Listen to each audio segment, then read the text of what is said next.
വരാനിരിക്കുന്ന തദ്ദേശ ഭരണ തെരഞ്ഞെടുപ്പിൽ കോൺഗ്രസിന് LDF-നേക്കാൾ വെല്ലുവിളിയാവുക BJP ആയിരിക്കുമെന്ന് കെ മുരളീധരൻ.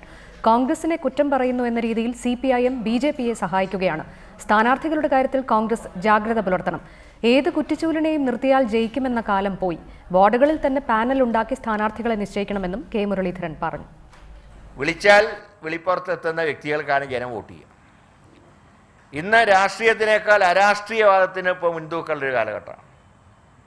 മാത്രമല്ല ഇന്നത്തെ ചെറുപ്പക്കാരെ സംബന്ധിച്ചിടത്തോളം തങ്ങൾക്ക് വിശ്വാസമുള്ള ആളുകളെ മാത്രമേ ജയിപ്പിക്കുകയുള്ളൂ. പണ്ട് കാലത്തെ പോലെ ഏതെങ്കിലും രാഷ്ട്രീയ പാർട്ടിയുടെ കുറ്റിച്ചൂലിനെ നിർത്തിയാലൊക്കെ ജയിക്കുന്ന ആ കാലമൊക്കെ അവസാനിച്ചു. ഈ ഇലക്ഷനിൽ നമ്മുടെ മുഖ്യ ശത്രു LDF മാത്രമല്ല, ഇപ്പോൾ ഒരു പുതിയ കൂട്ടർ ഇറങ്ങിയിട്ടുണ്ട്. മുമ്പേ ഉള്ളവരാണെങ്കിലും ഇപ്പോൾ ഡൽഹിയിൽ മഴ പെയ്യുമ്പോൾ ഇവിടെ കുട നിവർത്ത് പോയി.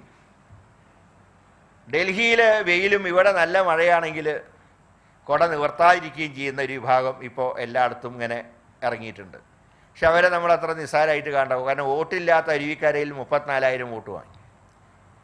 അത് പറഞ്ഞാൽ എല്ലാ രോഗങ്ങൾക്കും ചികിത്സ കാളെന്നല്ലായി എന്ന് പറഞ്ഞ പോലെ ഏത് ഇലക്ഷനും സ്ഥാനാർത്ഥിയായിട്ടുള്ള രാജഗോപാലുണ്ട്. പക്ഷെ അതുകൊണ്ട് മാത്രമാണ് 34,000 വോട്ട് അവർക്ക് കിട്ടിയത് ഞാൻ കരുതുന്നില്ല. ഇവിടെ ചില ധ്രുവീകരണം ഉണ്ടാക്കാൻ അവർ നോക്കുന്നുണ്ട്.